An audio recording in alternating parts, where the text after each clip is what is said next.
Okay, hello everyone. तो आज का हमारा टॉपिक होगा electric charge and electric field. आज का हमारा टॉपिक होगा electric charge and electric field. पहले हम जानेंगे कि इलेक्ट्रिक चार्ज होता क्या है। ठीक, चलिए।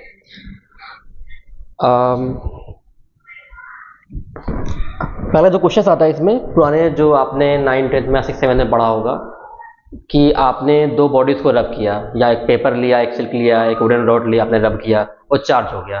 क्वेश्चन यहाँ से एक नंबर में ये आता है कि कौन सी बॉडी क्या चार्ज होगी। आपको मैं बताता हूँ, यहाँ पे एक शॉर्टकट होता है न्यू जीएसपी करके, NEW न्यू GSP। मतलब नेगेटिव चार्ज आएगा, डेवलप हुआ कब? जब E for ebonite rod, ebonite rod रब की जाएगी वूल के साथ। अगेन जब ग्लास रब किया जाएगा सिल्क के साथ, तो आपका चार्ज जो डेवलप होगा वो आएगा P फॉर पॉजिटिव। तो न्यू जीएसपी से इस तरह से याद रख सकते हैं कि किसको क्या रब करने पे आपका कौन सा चार्ज डेवलप होता है, राइट। चलिए, जैसे हमारा जो चार्ज में हम आगे बढ़ते हैं तो हमारा जो पहला टॉपिक पढ़ता है वो पढ़ता है properties of electric charge. Properties of electric charge.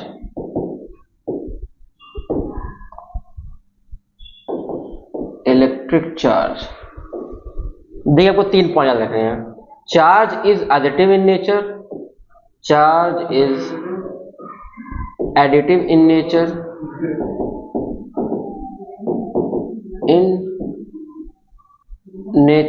दूसरा charge is quantized, charge is quantized. तीसरी जो प्रॉपर्टी होती है वो आपकी होती है charge is conserved, charge is conserved. ये तीनों प्रॉपर्टीज आपका होनी चाहिए। पहला समझते हैं ये प्रॉपर्टी होती क्या है। Charge is additive in nature, that means suppose कि आपके पास एक बॉडी है, उस बॉडी के अंदर चार्जेस है। आप सपोज आपने यहाँ मान लिया 4 चार्जेस है पॉजिटिव, तो पूछो आपसे मैं टोटल चार्जेस कितने हो गए यहाँ पे। आप सिंपली आपको क्या करना है, ऐड कर देना 1 प्लस जितने भी चार्जेस हैं आपने फटाफट उसको ऐड कर दिया, आपको मिल गया क्या, टोटल चार्ज मिल गया आपको यहाँ पे। तो बेसिकली आपने यहाँ पे एडिशन कर दिया, एडिशन करने पे आपको टोटल चार्ज मिल गया। इससे हम ये कह सकते हैं जो चार्जेस हैं they are additive in nature, right. दूसरा जो हमारा है क्वांटाइज, क्वांटाइज मतलब होता है क्या, चार्जेस आर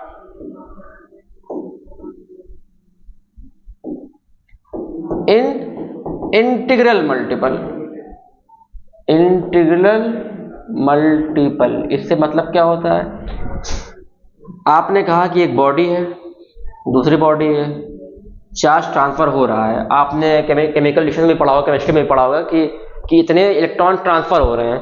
इलेक्ट्रॉन ट्रांसफर होता है, या तो इलेक्ट्रॉन ट्रांसफर होता है, या तो 2 होगा, या तो 3 होगा, या तो 0 इलेक्ट्रॉन ट्रांसफर होंगे। आपने कभी ये नहीं सुना होगा कि 1.5 इलेक्ट्रॉन ट्रांसफर हुआ या 3/7 इलेक्ट्रॉन ट्रांसफर हुआ। कहने का मतलब ये है, जब भी चार्ज ट्रांसफर होगा, चार्ज मतलब क्या, इलेक्ट्रॉन, इलेक्ट्रॉन अपने आप में एक चार्ज होता है। जब भी चार्ज ट्रांसफर होता है वो हमेशा होल नंबर में होता है। होल नंबर क्या होते हैं, 0 1 2 3 4। वो कभी पॉइंट में या फ्रैक्शन में नहीं होगा। आपने कभी ये सुना होगा कि पौना इलेक्ट्रॉन ट्रांसफर हुआ या सवा इलेक्ट्रॉन ट्रांसफर हुआ, या तो 0 हो गया, तो ये मतलब नहीं हुआ, ये तो 1 2 3 4 इलेक्ट्रॉन ट्रांसफर होंगे। तो इससे ये मिलता है हमें कि चार्जेस जो होते हैं वो इंटीग्रल मल्टीपल में होते हैं। Q is equal to NE में ही वो ट्रांसफर होता है। आपका पॉइंट में या फ्रैक्शन में आपका चार्ज इलेक्ट्रॉन ट्रांसफर नहीं होता। इसलिए हम बोलते हैं क्या, charges are quantized in nature. ये तो एक जाएगा तो 2 जाएगा, 1.5 या 2.5 नहीं जाएगा, ठीक। तीसरा जो हमारा है कंजर्व्ड, इसका मतलब क्या होता है,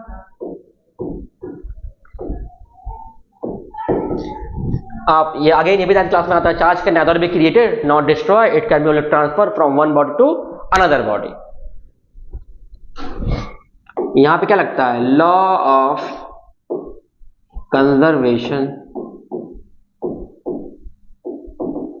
ऑफ चार्ज.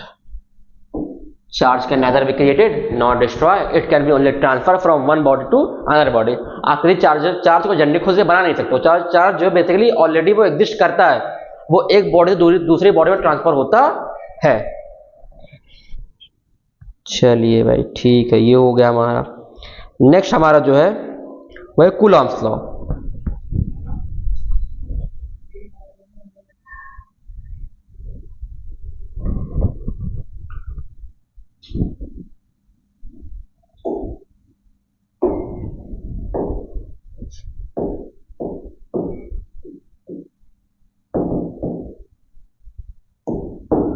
कूलॉम्स लॉ क्या कहता है कि आपका Q1 एक चार्ज है, आपका Q2 एक चार्ज है, राइट.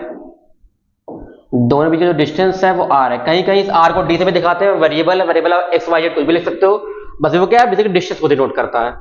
ठीक. तो कूलॉम्स लॉ ये कहता है जो the force of attraction between these two charges will be directly proportional to their magnitude of charge. That is Q1 और Q2 के मैग्नीट्यूड के बराबर होगा. उसके बाद क्या होगा, force will be inversely proportional to square of distance between them. जो इनके बीच की जो डिस्टेंस है उसके स्क्वायर के इनवर्सली होता है. ठीक. आप दोनों को मिलाकर लिखेंगे तो क्या बनेगा, Q1 Q2 upon r square. ये होता है प्रोपोर्शनैलिटी का साइन. जब प्रोपोर्शनैलिटी का साइन हटता है तो वहां पे कांस्टेंट आता है. तो यहां पे जो कांस्टेंट आता है वो k से डिनोट करते हैं, Q1 Q2 upon r square. Further जो आपका यहाँ पे k की वैल्यू होती है वो होती है f is equal to 1 upon 4 pi epsilon naught Q1 Q2 upon r square. ये होता है आपका कूलॉम्स लॉ.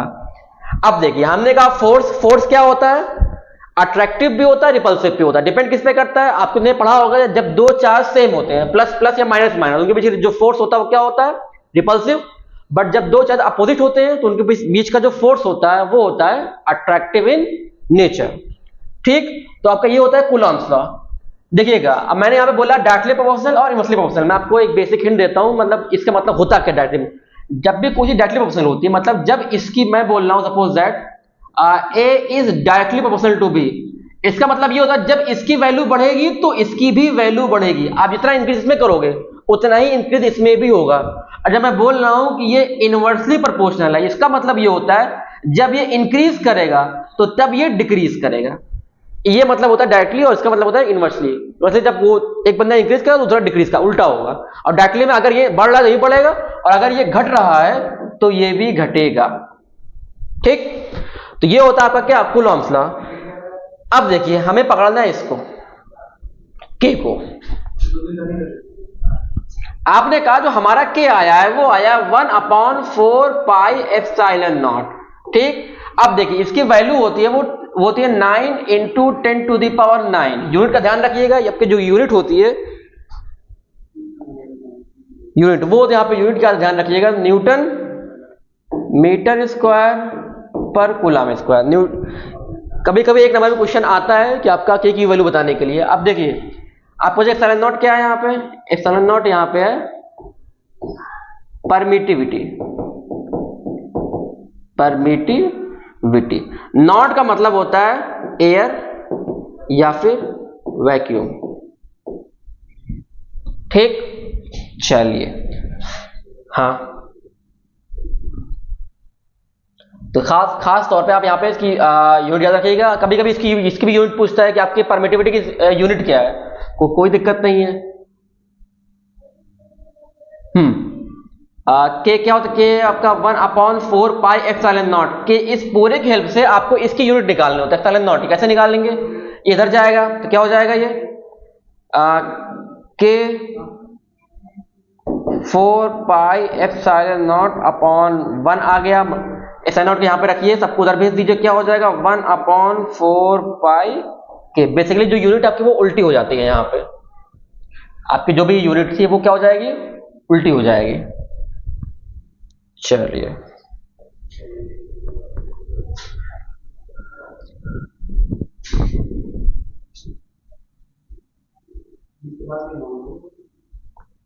ठीक है, ये हो गया आपका permittivity.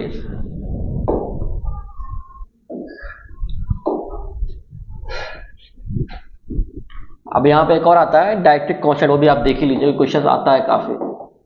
Dielectric constant, dielectric constant, कुछ बातें पहले जान लीजिए। ये क्या होता है? ये यूनिटलेस होता है, इसके पास कोई यूनिट नहीं होती है, यूनिटलेस। इसको डिनोट करते हो आप के से। ये होता है क्या? ये होता है रेशियो, क्या होता है? Epsilon upon epsilon not. ठीक, ये होता है क्या? Permittivity in any medium, permittivity in any medium. Any medium किसका? एयर को छोड़ के, एयर के नॉट से दिखाते हैं, नॉट के अलावा जो भी आएगा वो क्या हो जाएगा? मीडियम का हो जाएगा। तो एप्सिलॉन क्या हो जाएगा? एप्सिलॉन इज इक्वल टू के एप्सिलॉन नॉट। के की जो वैल्यू होती है, के for water, dielectric constant for water जो होता है वो होता है आपका 80, राइट। सवाल ये होता है कि यहाँ पे डाइलेक्ट्रिक कांस्टेंट में मैंने क्यों बोला आपको? अगर आप पीछे देखेंगे, मैंने आपसे कहा जो हमने वो चार्ज रखा है वो एयर में या वैक्यूम में रखा हुआ है। जब एयर या वैक्यूम में रखा जाएगा तो आपका जो फार्मूला बनेगा वो ये फार्मूला बनेगा, राइट। बट जब आप इसको उठा के पुट करोगे, कहां पुट करोगे आप? कि आपने चार्ज उठा के किसी मीडियम में डाल दिया, आपने किसी ग्लास के अंदर डाल दिया, आपने किसी वाटर के अंदर डाल दिया, तो ये फार्मूला थोड़ा सा मॉडिफाई हो जाएगा। कितना मॉडिफाई होगा? बस यहां पे ध्यान रखिएगा, जो आपका जो एप्सिलॉन नॉट आ रहा है, यहां पे एप्सिलॉन नॉट हट के क्या आ जाएगा? इस तरीके से आ जाएगा, सिर्फ एप्सिलॉन आएगा, सिर्फ एप्सिलॉन आ जाएगा। देखिए मैं बोल रहा हूं, मैंने इसको रख दिया वाटर में अंदर। आप देख लीजिए कि मैंने Q1 चार्ज रखा था, मैंने Q2 चार्ज रखा था, इनके बीच की डिस्टेंस कितनी थी? R थी। जो हमारा जो फॉर्मूला बनता है, अगेन फोर्स क्या बनता है?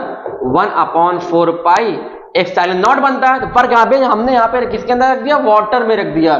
नॉट मत लिखिएगा जब वाटर एयर या वैक्यूम में नहीं रखेगा तो आप बस एप्सिलॉन रखिएगा, फार्मूला सेम रहेगा। आप कहोगे सर अब मैं एप्सिलॉन की वैल्यू कहां से लेके आऊं? तो कुछ नहीं दिक्कत है, एयर का होता है क्या? नॉट होता है, वाटर है, वाटर का वो डायरेक्ट क्वेश्चन आपको हमेशा दे देगा, वैल्यू हमेशा आपको गिवन होगी, तो आप इस तरीके से ये ओपन हो जाएगा। मैंने ये बोला ये एप्सिलॉन होगा, किसके बराबर होता है?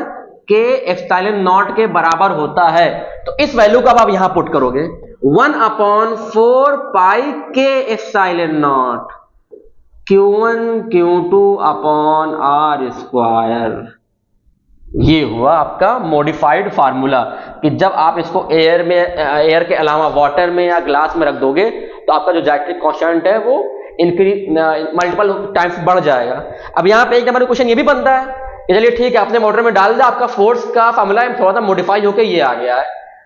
अगर आपसे थियोरेटिकली पूछूं मैं आपसे कि जब मैंने एयर में रखा दो चार्जेस को, कुछ फोर्स लग रहे होंगे, कोई फोर्स एफ की कोई वैल्यू लग रही होगी, मैंने उन्हीं दो चार्ज को डाल दिया ग्लास में या वाटर में डाल दिया, तो जो फोर्स अब जो लगेगा वो पहले के मुकाबले कम लगेगा, ज्यादा लगेगा? ये देखिए, आपको मैं कंपैरिजन दिखा देता हूं।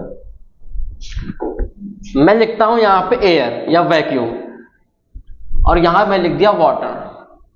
आपने कहा जो एयर में जो फोर्स लगेगा वो आएगा 1/4 pi epsilon naught Q1 Q2 upon R square. यहां पर जो फोर्स लगेगा वो आएगा 1/4 पाई के epsilon naught Q1 Q2 upon R square. देखिए सब कुछ सेम है, बस यहां पे ये एक के एक्स्ट्रा आ रहा है, यानी ये इस तरीके से बन रहा है। आपको पता है जब भी फ्रैक्शन में वैल्यू इंक्रीज कर गई फ्रैक्शन में, तो जो फोर्स क्या होता है, अगर ये वैल्यू बढ़ जा रही है तो फोर्स क्या होगा? डिक्रीज कर जाएगा। यानी कि आपका जो वाटर एयर में कंपेरिजन करें, जो फोर्स इन एयर होगा और जो फोर्स इन वाटर होगा, दोनों में वैल्यू किसकी बड़ी होगी? एयर वाले। क्यों? क्योंकि यहाँ पर डायरेक्ट क्वेश्चन आपका डिनोमिनेटर में आता है। आपको पता है जब डिनोमिनेटर बढ़ता है, डिनोमिनेटर नीचे का फ्रैक्शन, तो आपकी जो टोटल वैल्यू होती है वो डिक्रीज कर जाती है। ठीक, चलिए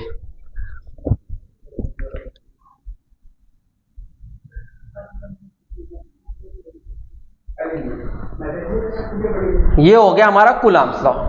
नेक्स्ट हमारा जो टॉपिक है, चलिए, force between multiple charges. Force between multiple charges.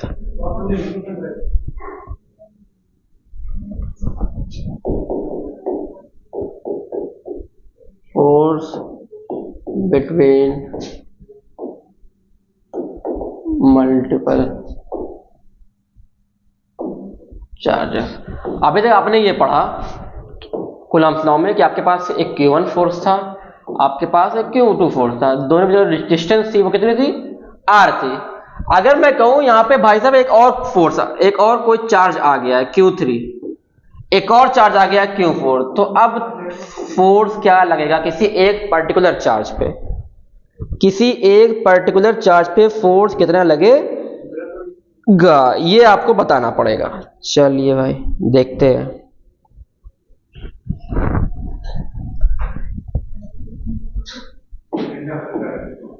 मान लिया स्क्वायर है, यहाँ पे QA चार्ज रखा हुआ है, यहाँ पर QB चार्ज रखा हुआ है, यहाँ पर QC चार्ज रखा हुआ है और यहाँ पे QD चार्ज रखा हुआ है। सपोज दैट मैं आपसे पूछ रहा हूं कि D वाले पे कितना फोर्स लगेगा। अगेन सिंपल, हमें बेसिक चीजें चलना है। कूलम्ब्स लॉ पे पूछ रहा है कि आपके D चार्ज पे फोर्स कितना लगेगा। अब देखिए, इनको देखिए पहले, Q1 Q2 A और D दो चार्ज बन रहे हैं। अगेन कूलम्ब्स लॉ अप्लाई कीजिए होगा इसमें कि ये इन दो चार्ज के बीच फोर्स कितना लगेगा। ठीक, मैं इसको 1 बोल दे रहा हूं, इसको 2 बोल दे रहा हूं, इसको 3 बोल दे रहा हूं, इसको 4 बोल दे रहा हूं। तो आपका ये F1 फोर्स लगाया है इसने। अगेन अब इन दोनों को देखिए कि ये भी सिस्टम के अंदर मौजूद है, तो ये भी फोर्स लगाएगा। इन दोनों में कूलम्ब्स लॉ अप्लाई कीजिएगा, इसमें आया क्या, Q3 लग रहा है। ठीक, अब देखिए लगा हुआ, ये दूर है, लेकिन आपको देखना है शॉर्टेस्ट डिस्टेंस कौन सी है। सबसे शॉर्टेस्ट डिस्टेंस बनती है वो डायगोनल से बनती है, राइट। अब जो ये फोर्स लगाएगा वो इसका आएगा Q2 इन से, ये रहा Q2। इन तीनों चार्ज जब आप टोटल लोगे, टोटल चार्ज, तब आपका निकलेगा नेट चार्ज, नेट फोर्स आएगा फिर आपका एट QD पे, कि इसकी वजह से कितना फोर्स लग रहा है, इसकी वजह से कितना फोर्स लग रहा है, इसकी वजह सबकी वजह से कितना फोर्स लगेगा। उन सारे फोर्सेस का हम क्या लेंगे, सम लेंगे। सम से मिलेगा क्या क्या हमें, टोटल फोर्स ऑन QD। चलिए एक मैं आपको करके दिखाता हूं।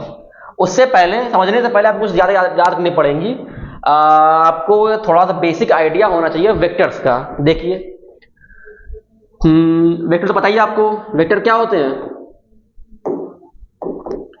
जिसके पास क्या हो, मैग्नीट्यूड भी और क्या हो, डायरेक्शन भी हो। मैग्नीट्यूड एंड डायरेक्शन दोनों होना चाहिए। देखिए मैं बोल रहा हूं एक वेक्टर A है, ठीक, दूसरा वेक्टर B है। हालांकि ये एक वेक्टर पूरा 11th क्लास फिजिक्स में आता है, लेकिन चलिए आप यही समझ लीजिए, तभी आप आगे क्वेश्चन कर पाएंगे। जब ये एक ऐसे जा रहा है, एक ऐसे जा रहा है, तो इनका बीच में जो रिजल्टेंट आता है वो इस तरीके से आता है, R रिजल्टेंट बीच से निकलता है। ठीक, और आप डायरेक्शन देखिएगा, अगर A ऐसे जा रहा है और B नीचे जा रहा है, जो रिजल्टेंट आता है वो भी नीचे की तरफ आता है इस तरीके से। ठीक, ये तो हुई बात रिजल्टेंट निकालने की। क्या हुई बात, रिजल्टेंट निकालने की। कभी कभी स्प्लिटिंग भी होती है रिजल्टेंट की, जैसे देखिए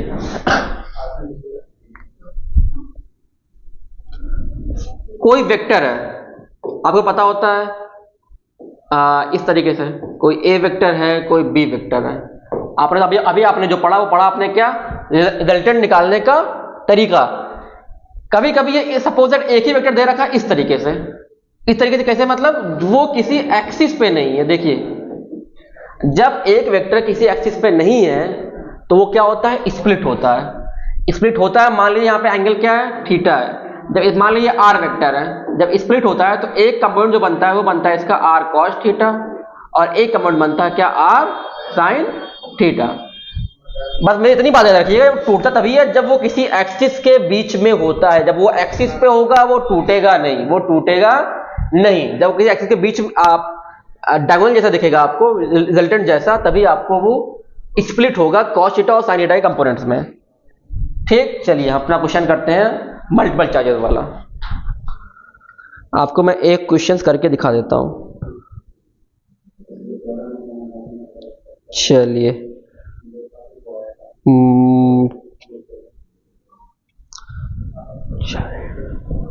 हम लेते हैं स्क्वायर।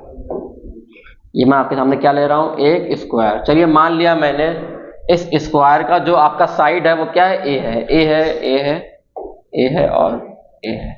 मैंने यहाँ पे Q1 ले लिया, Q2 ले लिया, यहाँ पे Q3 ले लिया, यहाँ पे Q4 ले लिया है। ठीक, चलिए मुझे निकालना है फोर्स, नेट फोर्स बोलिए या टोटल फोर्स बोलिए, ऑन Q4 पे कितना होगा। ठीक, कुछ नहीं करना है आपको, दोनों निकालना है। आपको पहले ये निकालना पड़ेगा कि Q4 पे Q1 देखिए निकाल के दे देता हूं कैसे आएगा नेट फोर्स। पहले आप निकालोगे force because of Q1,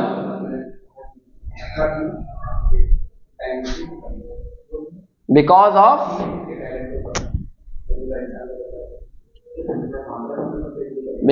Q1। दूसरा फोर्स बिकॉज ऑफ Q3, कि Q3 की वजह Q1 पे Q4 पे कितना लग रहा है। तीसरा फोर्स बिकॉज ऑफ Q2 की वजह से Q4 पे फोर्स कितना लग रहा। ये तीनों निकालोगे आप, तीनों को सम करोगे, आपका आंसर है। कैसे निकालेंगे आइए जानते हैं। पहले निकालते हैं Q1 से। Q1 पे निकालिए applying Coulomb's law. Coulomb's law क्या होता है, F is equal to 1/4 pi epsilon naught Q1 Q2 upon R square. इसको ऐसे रहने दीजिए Q1, और दूसरा वाला कौन है यहाँ पे, Q4 है। R डिस्टेंस कितनी है यहाँ पे, डिस्टेंस हमारी A है, तो ये क्या हो जाएगा A स्क्वायर। क्या हो गया, ये A स्क्वायर हो गया।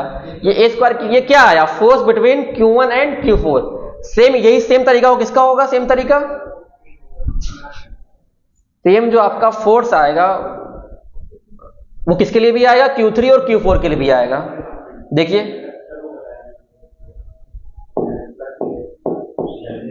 F is equal to 1/4 pi epsilon naught. Charge कौन से, Q3 एंड Q4, तो पहला चार्ज दूसरा चार्ज अपॉन डिस्टेंस का स्क्वायर। डिस्टेंस कितनी है, A है, तो ये क्या हो जाएगा A स्क्वायर आएगा। ये तो हमारा क्या आया, ये तो हमारा आया दो चार्ज का। अब हमें निकालना है Q2 और Q4 में। मैंने कहा ये डिस्टेंस हमें पता है, ये डिस्टेंस हमें पता है, पर हमें ये डिस्टेंस पता ही नहीं है, ये डिस्टेंस हमें पता ही नहीं। तो आपको लगाना पड़ेगा क्या, पाइथागोरस थ्योरम। देखिए क्या बन रहा है, ये एक राइट ट्रायंगल बन रहा है इस तरीके से। ये A है, ये निकालिए, हाइपोटेनस निकालिए। कैसे निकलेगा, हाइपोटेनस का स्क्वायर क्या होता है, बेस का स्क्वायर प्लस परपेंडिकुलर का स्क्वायर। तो क्या आएगा, ये 2A स्क्वायर। क्या हो जाएगा, √2A स्क्वायर। क्या होगा, A √2 आएगा। क्या आएगा आपका, यहाँ पे ये आया A√2। Q2 और Q4 क्या आया, डिस्टेंस आया। अब डिस्टेंस मिल गई है तो पुट कीजिए कूलॉम्स लॉ में, कूलॉम्स लॉ में पुट कीजिए। चलिए यही पुट कर देता हूं मैं, तो क्या आएगा 1/4 पाई एप्सिलॉन नॉट। कौन कौन है यहाँ पे, Q2 है और हमारे पास Q4 है। Q2 एंड Q4 डिस्टेंस कितनी है, A√2, तो A√2 का क्या होगा, स्क्वायर। अब आपको तीनों फोर्स मिल गया, हमें क्या लेना है, टोटल फोर्स, कि ये एक इधर जा रहा है, एक इधर जा रहा है, एक इधर जा रहा है। Q3 की वजह आपका जो ये आया आपका फोर्स, एक फोर्स ये आया, एक फोर्स ये आया, एक फोर्स, हमें तीनों क्या लेना, सम लेना। चलिए भाई, तो आप जो लोग हैं, पहला हमारे पास आया था क्या, 1/4 pi epsilon not Q3 Q4 है, और हमारे पास क्या है, Q1 Q2, Q1 Q4 and Q3 Q4, 1 and 3। ठीक है, Q1 Q4 और Q3 Q4। ठीक, और जो दूसरा हमारे पास था क्या था,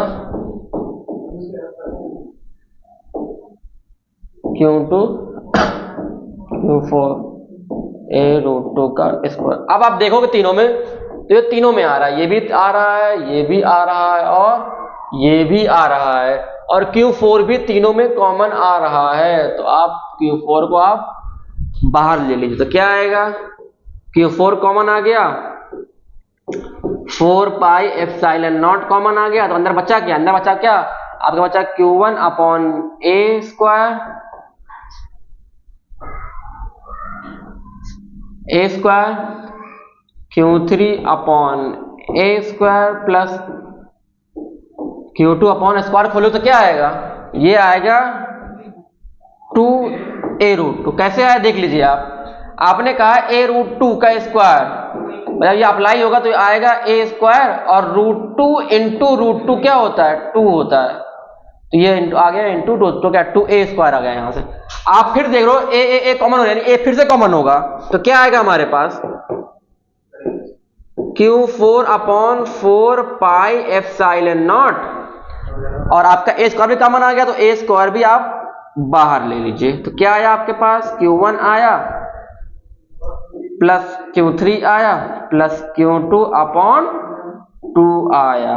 आप Q1 Q2 Q3 की वैल्यू रख के 2 से प्लस से डिवाइड कर देंगे, आपका आंसर आ जाएगा, और इसकी वैल्यू क्या हो जाएगी 1/4 एप्सिलॉन नॉट की 9 × 10⁹ 5 वैल्यू पुट करके आप यहां से आंसर निकाल सकते हो। तो आपका आ जाएगा क्या net force on Q4, net force on charge Q4। ठीक, चलिए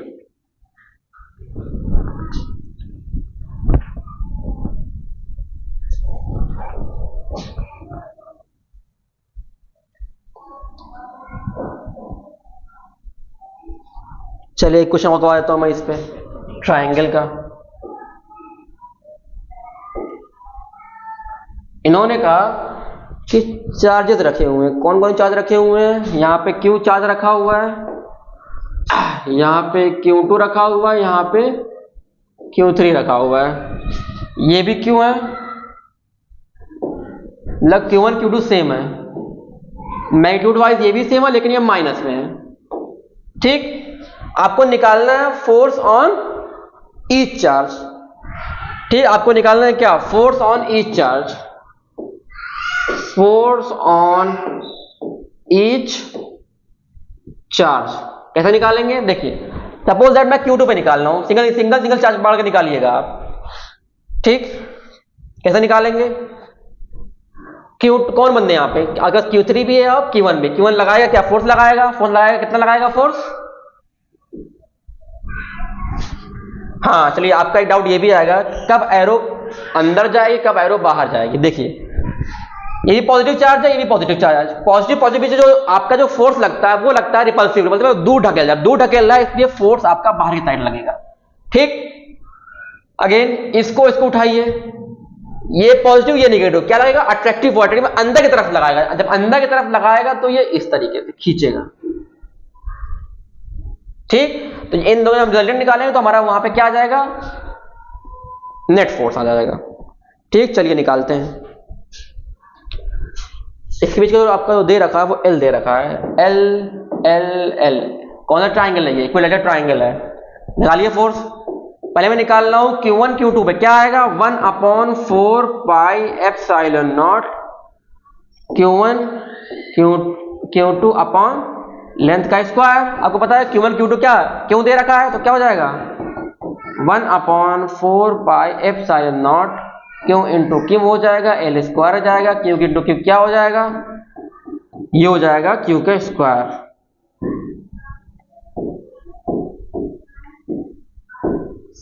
ठीक, ये तो हमारा एक फोर्स आया। दूसरा फोर्स हमारा क्या है, ये वाला है, आगे उसमें भी क्या आएगा सब कुछ सेम रहेगा, Q2 Q3 अपॉन L का स्क्वायर। अब यहां पे हमारे पास एक चार्ज नेगेटिव है तो आप रखोगे एक चार्ज को नेगेटिव रखोगे, minus q into q upon L का स्क्वायर, तो क्या आ जाएगा आपके पास F is equal to 1/4 pi epsilon naught minus q का स्क्वायर अपॉन L स्क्वायर। अब इन दोनों चार्ज को आप प्लस करोगे तो आपका यहाँ पे आंसर आ जाएगा, कितना आंसर आएगा यहाँ पे आपका 0। मान लीजिए 0 यहाँ पे फोर्स क्यों आ रहा है ये भी देख लीजिए आप, मैंने आपसे कहा प्लस करना है, कुछ मत कीजिए, प्लस कीजिए उठा के, कैसे प्लस करेंगे देखिए, दो चार्ज मिल गया आपको, प्लस कीजिए, F is equal to 1/4 pi epsilon naught q square upon L square आ रहा है, दूसरा चार्ज हमारे पास ये है, प्लस कीजिए 1/4 pi epsilon naught minus Q square upon L square. देखिए बेसिकली यही तो बन रहा है, बेसिकली ये Q square upon L square, इस माइनस को आगे ले लीजिए तो क्या बनेगा, ये बन गया ये क्यू स्क्वायर अपॉन, दोनों का मैग्नीट्यूड सेम, मतलब क्या हो जाएगा, जीरो आ जाएगा। फोर्स कितना आ गया हमारे पास, जीरो। कि Q3 और Q1 में जो टोटल फोर्स लगेगा वो Q2 पे कितना लगेगा, जीरो। अगेन मैं फिर से बोल रहा हूं, इसका मतलब ये नहीं कि फोर्स लगेगा ही नहीं। आप बोल लो फोर्स जीरो आ रहा है, मतलब फोर्स लग ही नहीं रहा, फोर्स लग रहा है, नेट फोर्स जीरो। मतलब क्या कि इन भाई साहब ने इसको खींच रहे हैं और ये भाई साहब धक्का लगा रहे हैं, तो जो धक्का लगाने की स्पीड है और जो खींचने की जो फोर्स है, दोनों फोर्स बैलेंस हैं। इसलिए हम ये मान, जब दोनों बैलेंस हो गया तो फोर्स वहां पे टोटल फोर्स क्या हो गया, जीरो हो गया। आप ये नहीं, इसका मतलब ये कभी नहीं कह सकते कि फोर्स लग ही नहीं रहा, फोर्स लग रहा है बट नेट फोर्स उसका क्या है, जीरो है। ठीक, चलिए सेम केस यहां भी जीरो आएगा, सेम केस यहां पे जीरो आएगा। कॉन्सेप्ट आपका यही रहेगा कॉन्सेप्ट। चलिए अब नेक्स्ट टॉपिक बढ़ रहा है इलेक्ट्रिक फील्ड। इलेक्ट्रिक फील्ड,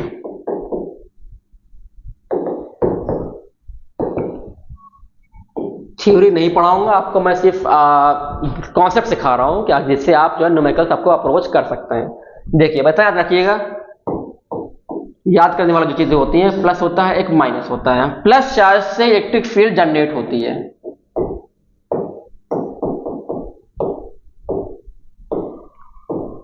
क्या ओरिजिनेट होती है प्लस चार्ज से। अगेन माइनस पे क्या होती है, मर्ज होती है, डंप होती है। माइनस पे आके वो मर्ज होती है कौन, इलेक्ट्रिक फील्ड नेगेटिव चार्ज पे। ठीक, दो पॉइंट याद रखिएगा, इलेक्ट्रिक फील्ड प्लस से निकलती है, माइनस को खत्म होती है। यानी मैं इसको इस तरीके से, कभी कभी ये लूप दिखाते हैं ऐसे कि पॉजिटिव चार्ज से निकली और नेगेटिव चार्ज पे खत्म हो गई, पॉजिटिव चार्ज से निकली नेगेटिव चार्ज पे खत्म हो, इसे बोलते हैं क्या, क्लोज कर्व, क्लोज्ड कर्व। ठीक, इसमें तो पहला सवाल आता है, why electric field lines do not intersect each other. दो इलेक्ट्रिक फील्ड लाइंस अपने आप को इंटरसेक्ट क्यों नहीं करती हैं। तो उसके लिए पहले आपको जानना पड़ेगा, जब भी कोई कर्व होता है, कोई कर्व है या कोई राउंड शेप में कुछ है, उसकी सरफेस पे ऐसे लाइन खींचते हो, इसे आप बोलते हो टेंजेंट। क्या बोलते हो आप, टेंजेंट। जब भी किसी कर्व पे आप एक टेंजेंट खींचते हो तो वो टेंजेंट दिखाता है क्या, डायरेक्शन। क्या दिखाता है, डायरेक्शन, उस डायरेक्शन। ठीक, सेम मैंने ये कह रहे हैं कि आपने कहा कि इलेक्ट्रिक फील्ड लाइन इंटरसेक्ट नहीं करती, क्यों नहीं करती आए जानते हैं। हमने कहा मान लिया इंटरसेक्ट करती है, पॉइंट ऑफ इंटरसेक्शन ये है हमारे पास, पॉइंट ऑफ इंटरसेक्शन, कि यहां पे ये इंटरसेक्ट कर रही है।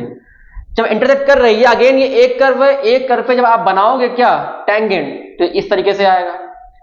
दूसरे कर्व पे आप जब बनाओगे टेंजेंट तो इस तरीके से जाएगा। अब मैंने अभी आपसे कहा टेंजेंट दिखाता है क्या, डायरेक्शन।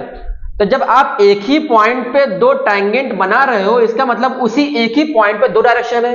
आपको पता है कि एक ही पॉइंट पे दो डायरेक्शन होना क्या है, impossible, not possible, not possible.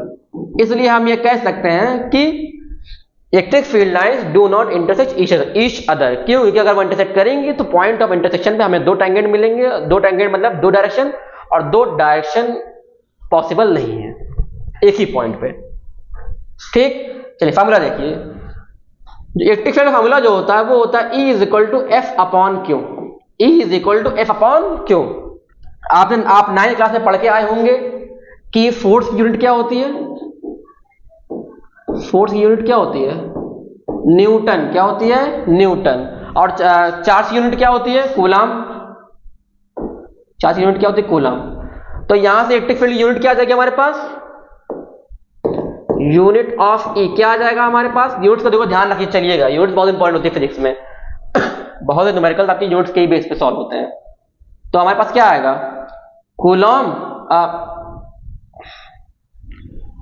आपका जो आएगा क्या आएगा, न्यूटन पर कूलम, न्यूटन पर कूलम, जिसे आप ऐसे n-1 लिख सकते हो। तो अब ये क्या होती है, न्यूटन पर कूलम, इलेक्ट्रिक फील्ड की यूनिट। फार्मूला देखते हैं, चलिए। अभी आपने कहा फोर्स का जो फार्मूला होता है वो होता है कूलम्स लॉ के according 1/4 pi epsilon naught Q1 Q2 upon R square. चलिए पुट करते हैं यहाँ पे वैल्यू। तो जब E में आप पुट करोगे, E F अपॉन Q में, तो आपका F क्या रख दीजिए, Q1 रख दिया, Q2 रख दिया, R स्क्वायर रख दिया। अपॉन कोई चार्ज आता है। अब ये इन्हीं में से कोई चार्ज आएगा, तो Q1 आएगा तो Q2 आएगा। कोई एक चार्ज आ गया, मान लीजिए ये कैंसिल आउट हो जाएगा, तो इलेक्ट्रिक फील्ड का जो फार्मूला आता है वो आता है 1/4πε0 Q अपॉन R स्क्वायर। ये फार्मूला कौन सा होता है? इलेक्ट्रिक फील्ड का। तो आपको ये दोनों फार्मूले याद होने चाहिए, किसके लिए? इलेक्ट्रिक फील्ड के लिए। ठीक, चलिए न्यूमेरिकल्स देखते हैं। न्यूमेरिकल्स में क्या आएगा? न्यूमेरिकल्स में देखो दिखा देता हूं। चलिए भाई, न्यूमेरिकल्स किधर गया?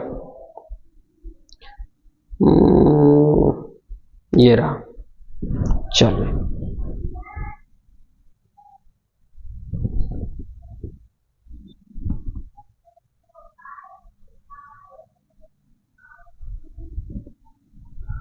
Q1 Q2 are इतना apart from the calculated point B and C। Okay okay, ठीक। चलिए, देखिए दो टाइप के पॉइंट आते हैं यहाँ पे। आपको पढ़ना है इलेक्ट्रिक फील्ड एक्सियल पे और इलेक्ट्रिक फील्ड इक्वेटोरियल पे। मतलब दोनों का मतलब क्या है? एक्सियल मतलब एक्सिस। सपोज दैट दो चार्ज रखे हुए हैं, जब इस एक्सिस से पूछेगी कि यहां पे कहीं बताइए, यहां बताइए, यहां बताइए, यहां बताइए, यहां बताइए, यहां पे इस एक्सिस पे कहीं पूछेगा अंदर या बाहर, तो वो आएगा एक्सियल के अंदर। और जब इस तरीके से दिया रहेगा कि यहां पे बताइए, कहीं पे यहां पे बताइए, यहां या बीच में कहीं बताइए, तो वहां पे क्या अप्लाई होता है? इक्वेटोरियल। ठीक, जब किसी एक्सिस से पूछेगा तो आएगा एक्सियल, इस तरीके से पूछेगा तो बोलोगे आप क्या? यहां पे क्या आएगा? इक्वेटोरियल। करवा रहा हूं, परेशान मत होइए, करवा रहा हूं। ठीक, पहले मैं एक्सेल का आपको करके दिखाता हूं। एक प्रूविंग नहीं आएगी तो प्रूविंग नहीं करवा रहा हूं। एक क्वेश्चन आपको करके दिखाता हूं मैं।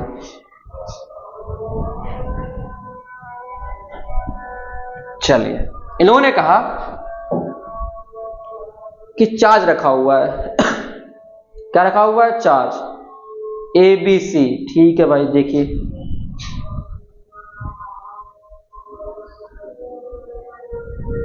ठीक है, आपके पास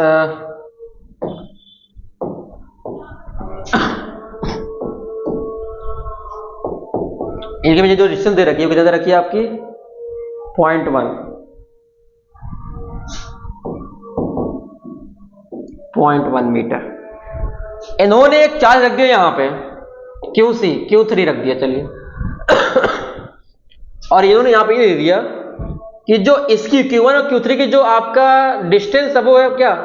0.05 मीटर। 0.05 मीटर। मैं फिर से बोल रहा हूं, अगर यहाँ पे सेंटीमीटर गिवन होगा तो आप सेंटीमीटर को मीटर में कन्वर्ट कर लीजिएगा, क्योंकि अगर आप सेंटीमीटर के थ्रू जाओगे तो आपका गलत हो जाएगा। ठीक, चलिए पुट करते हैं। आपका जो Q1 की जो वैल्यू दे रखा है इन्होंने यहाँ पे, Q1 दे रखा है,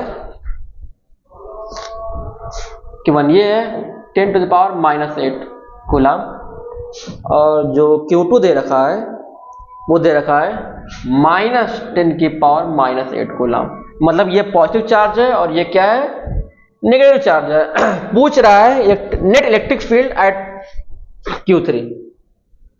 Q3 पे। चलो मैं इसको ABCD मान लेता हूं। ये एक A है, ये B है, ये C है। C पे नेट इलेक्ट्रिक फील्ड कितनी लगेगी? Net electric field at point C कितना लगेगा? देखिए, अगेन कुछ नहीं करना आपको। ये क्या प्लस चार्ज है, क्या नेगेटिव चार्ज? प्लस चार्ज से इलेक्ट्रिक फील्ड निकलती है। मैंने अभी आपसे कहा इलेक्ट्रिक फील्ड निकलती है प्लस चार्ज से, निकलेगी। मतलब यहां पे क्या बनेगा? यहां पे बनेगा इस तरीके से कि यहां से इलेक्ट्रिक फील्ड Q3 पे ऐसे निकल रही है। ये क्या हो गया? बिकॉज ऑफ Q1 की वजह, E1 की वजह से, फर्स्ट चार्ज की वजह से। ये क्या नेगेटिव चार्ज में क्या होता है? नेगेटिव चार्ज में इलेक्ट्रिक फील्ड क्या डंप होती है या उसकी तरफ जाती है। उसकी तरफ जाएगी, यानी हमें निकालना क्या? Q3 पे निकालना। नेगेटिव चार्ज में Q3 से क्या इसकी तरफ जाएगा, यानी ये हो जाएगा इस तरीके से। E1 बिकॉज ऑफ इस प्लस चार्ज से निकलती है, नेगेटिव चार्ज यहां पे जाती है। आपको दिख रहा है जब भी अपोजिट डायरेक्शन में होती है दो चीजें, तो वो एक दूसरे को क्या करती हैं? खत्म कर दी, कैंसिल आउट करती हैं। कैंसिल आउट कब करती है कैंसिल आउट? अगर दोनों का मैग्नीट्यूड बराबर होता है। अगर दोनों का मैग्नीट्यूड बराबर नहीं है तो आपकी तरफ कुछ ना कुछ वैल्यू मिलती है। आइए देखते हैं कितनी वैल्यू मिलती है, बराबर है या नहीं। पहले ये भी चेक कर लेते हैं हम। बराबर है या नहीं। इसके लिए आपको E1 की वैल्यू पहले निकालना पड़ेगा, E1 और E2 की वैल्यू निकालना पड़ेगा। निकालिए। 4 पाई एप्सिलॉन नॉट, आपके पास Q1 कितना है, दिस हमला क्या होता है, ये तो होता है 1/4 pi epsilon naught Q upon r square. तो Q हमारे यहाँ पे क्या 10 की पावर -8, 10 की पावर माइनस। अब ये ध्यान देखिएगा, हमें निकालना है Q1 की वजह से Q3 पे, तो दोनों में डिस्टेंस कितनी है 0.05। डिस्टेंस का ध्यान रखिएगा 0.05 मीटर का स्क्वायर। ये तो E1 आया। E2 निकालिए। अगेन E2 किसका, इस पॉइंट, इस चार्ज का इस पॉइंट पे कितना आएगा, कितना आएगा, इसको हटा दीजिए यहां पे आप। ठीक, पॉइंट पे निकालना, पॉइंट सी पे, कि पॉइंट सी पे आपकी इलेक्ट्रिक फील्ड कितनी आ रही है। तो क्या है 10 की पावर -8। और अब देखिए डिस्टेंस, देखिए आप निकाल लो इस चार्ज का इस पॉइंट पे, यानी आपको ये डिस्टेंस निकालने पड़ेगी। ये है 0.1, ये क्या 0.01, 0.1 प्लस 0.05 क्या आएगा 0.15 मीटर, 0.15 मीटर का स्क्वायर। आपके पास E1 आ गया, आपके पास E2 मिल गया। अब देखिए दोनों एक दूसरे को क्या कर रही है, कैंसिल आउट कर रही हैं। क्या कर रही हैं, कैंसिल आउट कर रही हैं। चलिए,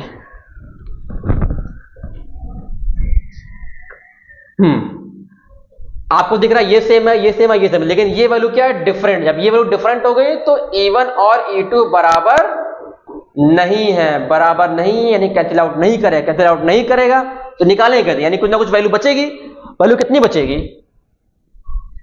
वैल्यू कितनी बचेगी, आइए भाई दोनों को क्या करेंगे, हम माइनस करेंगे। इलेक्ट्रिक फील्ड कितनी आएगी हमारे पास, E2 माइनस E1। आप मैग्नीट्यूड का क्या ले लेंगे, डिफरेंस ले लेंगे, तो आपको आंसर मिल जाएगा। कैसे लेंगे मैग्नीट्यूड का डिफरेंस, देखिए करके दिखा देता हूं, ये भी मैं आपको करके दिखा देता हूं। चलिए भाई, आपने लिखा जो दो लोग माइनस कीजिए, 1/4 pi epsilon not -8 upon 0.05 minus 1/4 pi epsilon not -8 और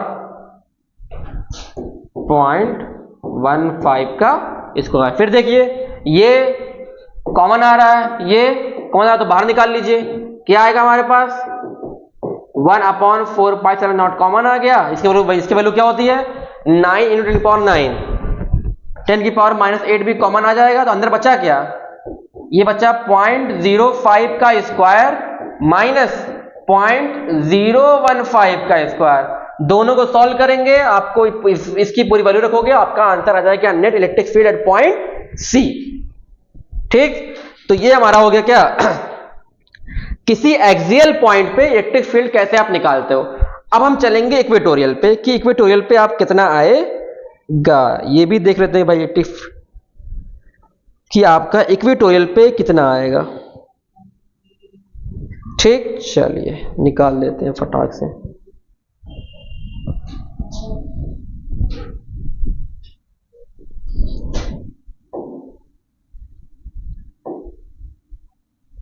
ये हो गया प्लस क्यू, ये हो गया है माइनस क्यू, ये हो गया है ए, ये हो गया है बी, ये हो गया है सी। कुछ नहीं करना है आपको, मैंने एल एल लिया, मुझे बोल दीजिए ट्राइंगल है।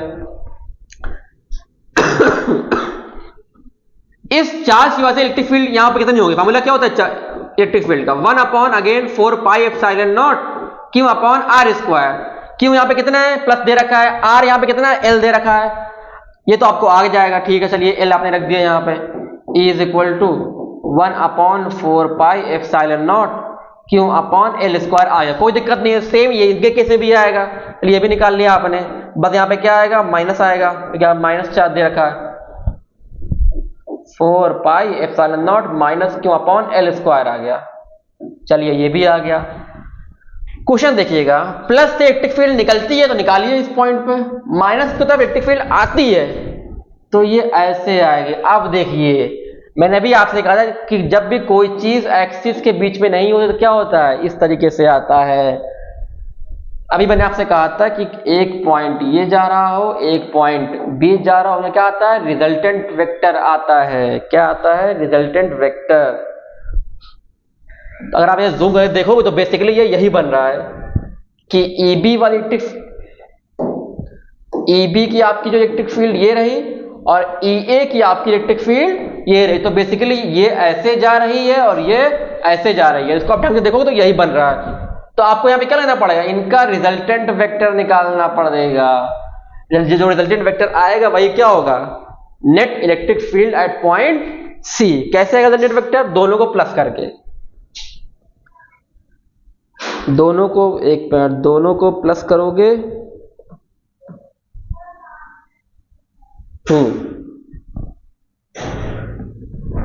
चलिए पहले वेक्टर देख ही लीजिए कि एक वेक्टर ये है, एक वेक्टर ये है, एक वेक्टर ये है, ये बी है, ये ए है।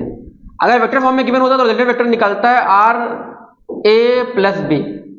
अगर वेक्टर फॉर्म में गिवन है, अगर आपको निकालना है क्या, मैग्नीट्यूड, सिर्फ वैल्यू निकालनी होती है आपको, तो ये होता है 2ab cos theta, 2ab cos theta. Theta के वैल्यू पुट करेंगे आप यहां से थीटा, उससे आपका आंसर आ जाएगा। यहां पे क्या आएगा, आपने जो निकाला e1 e2, तो यहां पे ये आएगा under root 2e1 e2 cos theta. ये आपका क्या आएगा, रिजल्टेंट वेक्टर आएगा। e1 e2 वैल्यू पुट करोगे आप, थीटा के वैल्यू पुट करोगे आप, तो वहां से आपका आंसर आ जाएगा। ठीक, वहां से आपका आंसर आ जाएगा। चलिए ये भी देख लीजिए कि थीटा कितना होगा। देखिए, आपने लोगों ने पढ़ा होगा ट्राइंगल में कि exterior angle is equal to the sum of two interior angle. Exterior angle is equal to the sum of two interior angle. अभी आपको पता है ये क्या ट्राइंगल, इक्विलैटरल ट्राइंगल है। इक्विलैटरल ट्राइंगल में आपका, हाँ ये क्या है, 60 है, तो वाइट से डिवाइड करेंगे तो ये भी कितना आ गया, ये भी आ गया आपका क्या, 60 डिग्री आ गया है। क्या आ गया है, 60 डिग्री आ गया। तो ये 60 डिग्री कहां पुट होगा, cos थीटा में। यहां पे वैल्यू पुट करोगे आपका आंसर आ जाएगा। ठीक, इससे निकल जाएगा क्या आपका net electric field at point C. Basically आपको याद ये रखना है कि इक्विलैटरल ट्राइंगल में आपका रिजल्टेंट को ध्यान रखना पड़ेगा। हाँ, और एक्सियल में आपको बस डायरेक्शन से काम चल जाएगा। यहां पे आपका कोई cos थीटा नहीं आएगा। कहां गया, यहां पे आपको कोई cos थीटा नहीं आएगा एक्सियल में, क्योंकि वो स्प्लिट नहीं होगा, जबकि यहां पे cos थीटा आपका आएगा इक्वेटोरियल वाले पोर्शन पे। ठीक, चलिए अब हमारे पास दूसरा जो हमारे पास है वो है क्या, इलेक्ट्रिक फ्लक्स। इलेक्ट्रिक फ्लक्स,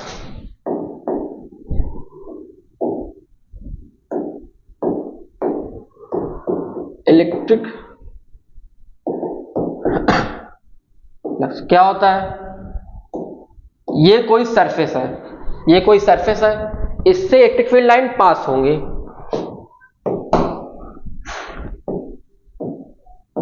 ठीक, कौन पकड़ा, इलेक्ट्रिक फील्ड लाइन। तो फ्लक्स होता है number of electric field line passing perpendicularly through a per unit area. Number of electric field lines passing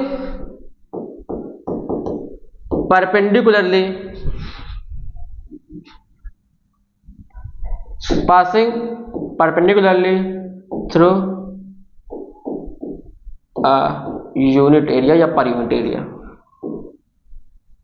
ठीक, फॉर्मूला क्या होता है इसका, इलेक्ट्रिक फ्लक्स को डिनोट करते हैं किससे, फाई से। फाई हमारे पास आता है क्या, फाई को दिखाते हैं E डॉट ds से, E डॉट ds है।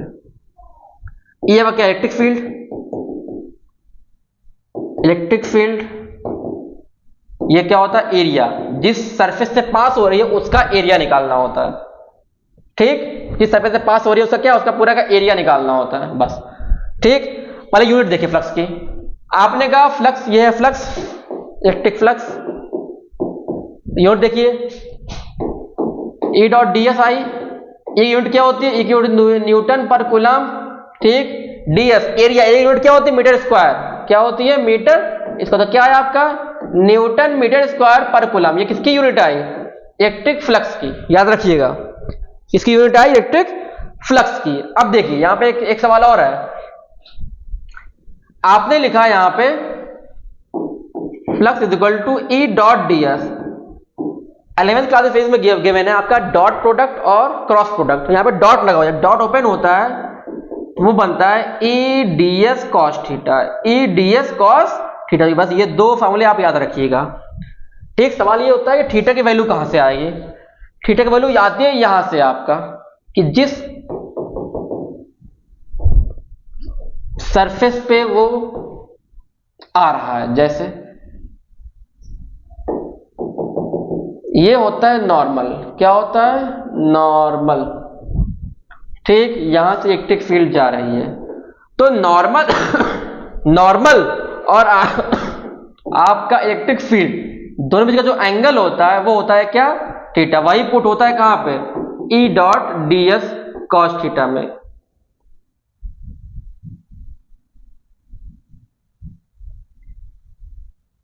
ई डी एस कॉस थीटा में। ठीक, देखिए अब यहां पे दो सवाल के क्वेश्चन बनते हैं। मान लिया ये हमारी सरफेस है, ध्यान से देखिएगा। आपको ये इमेजिनरी मानना पड़ेगा कि जो भी सरफेस है उसका एक नॉर्मल है परपेंडिकुलरली, इस तरीके से। सरफेस ऐसे है, नॉर्मल आपका ऐसे होगा। सरफेस ऐसे है तो नॉर्मल आपका ऐसे होगा। ठीक, तो जो एंगल बनता है, जो इलेक्ट्रिक फील्ड का जो आप एंगल लेते हो वो हमेशा आप नॉर्मल से लेते हो। क्वेश्चन आपको घुमाता ही है एग्जाम में, जो एंगल वो देता है वो सरफेस के टर्म में देता है, ना कि नॉर्मल के टर्म में। देखिए सरफेस आपकी ऐसे है, नॉर्मल आपका ये परपेंडिकुलर यानी इस तरीके से हुआ। ठीक, ध्यान से देखिएगा। ठीक, इलेक्ट्रिक फील्ड लाइन यहां से पास हो रही है। इलेक्ट्रिक फील्ड लाइन पास हो रही है जब यहां से, तो ये सरफेस ये है, इलेक्ट्रिक फील्ड लाइन जा रही है, तो सरफेस और इलेक्ट्रिक फील्ड का जो सरफेस और जो इलेक्ट्रिक फील्ड लाइन आ रही है, दोनों के बीच का जो एंगल बन रहा है वो यहां पे जीरो बन रहा है। कहेगा यहां पे एंगल क्या है, जीरो है। किसका, सरफेस का। देखिए ये मेरी सरफेस है और ये ऐसे इलेक्ट्रिक फील्ड जा रही है, तो सरफेस का और इलेक्ट्रिक फील्ड का जो एंगल बन रहा है वो यहां पे क्या आ रहा है, जीरो, जो कि हमें यूज नहीं करना है। आपको जीरो है, इसका क्या मतलब है कि ये पैरेलल डायरेक्शन में है। अगर पैरेलल में है यानी इसका नॉर्मल कहां होगा, इस तरीके से होगा, इस तरीके से होगा, और इलेक्ट्रिक फील्ड ऐसे जा रही है, यानी आपका वहां पे थीटा कितना आया, 90 डिग्री। तो आपको ये वाला 90 यूज करना है कि जो नॉर्मल और इलेक्ट्रिक फील्ड के बीच में, ना कि जो सरफेस और इलेक्ट्रिक फील्ड में है, वो ये वाला आपको नहीं यूज करना है। सेम इसका दूसरा क्वेश्चन देखिए, बोलेगा सरफेस ऐसे है, सरफेस क्या है, ऐसे है, और इलेक्ट्रिक फील्ड लाइंस जा रही हैं, तो सरफेस और इलेक्ट्रिक फील्ड का जो आपका एंगल है वो कितना है, 90 है। लेकिन फिर वही खेल, आपको सरफेस और इलेक्ट्रिक फील्ड का एंगल नहीं लेना, आपको लेना है अगर सरफेस ये है तो इसका नॉर्मल क्या होगा, इस तरीके से होगा या इस तरीके से होगा। अब आप देखोगे इसका नॉर्मल अगर ये है और इलेक्ट्रिक फील्ड भी ऐसे जा रही है और नॉर्मल भी ऐसे ही है इसी डायरेक्शन में, तब वहां पे जो एंगल आ रहा है वो आपका आ रहा है 0 डिग्री। तो अब ये 0 वाला यूज करोगे आप यहां पे आके, ना कि 90 वाला। ठीक, तो इस बात का ख्याल रखिएगा कि आपका एंगल नॉर्मल से ही लो, और कभी कभी एंगल 90 0 के बीच में इस तरीके से गिवन होता है। ये आपका सरफेस है, नॉर्मल है, अगर आपको सरफेस क्या थोड़ी सी टिल्ट दी जाती है इस तरीके से। देखिए सरफेस क्या होती है, थोड़ी सी सरफेस टिल्ट होती है इस तरीके से। नॉर्मल यहां पे होगा, इलेक्ट्रिक फील्ड यहां से जाएगी, तो एंगल कुछ 45-30 के अराउंड बनता है। ठीक, वो हमेशा आपको गिवन होगा। ठीक, तो ये इतने टाइप क्वेश्चन बनते हैं क्या, इलेक्ट्रिक फील्ड के, इलेक्ट्रिक फ्लक्स के ई डॉट डी एस वाले फार्मूले पे, ई डी एस कॉस थीटा वाले फार्मूले पे इतने न्यूमेरिकल्स बनते हैं। आज की क्लास हम इतने ही रखते हैं। बाई कल हम गॉस लॉ देखेंगे, उसके बाद आप फर्दर जो भी न्यूमेरिकल्स हो सकते हैं फर्स्ट चैप्टर से रिलेटेड, आपका इलेक्ट्रिक चार्ज और इलेक्ट्रिक फील्ड से रिलेटेड सारे की हम PDF आपको डाउनलोड करके भेज भी देंगे, और जो SC वर्मा के जो बुक से जो क्वेश्चन है न्यूमेरिकल्स हैं उनके PDF जो है सोल्यूशन के साथ, सोल्यूशन विथ एक्सप्लेनेशन के साथ मैं जो है ऐप पे डाउनलोड करवा दूंगा या अपलोड करवा दूंगा। ठीक, चलिए, थैंक यू।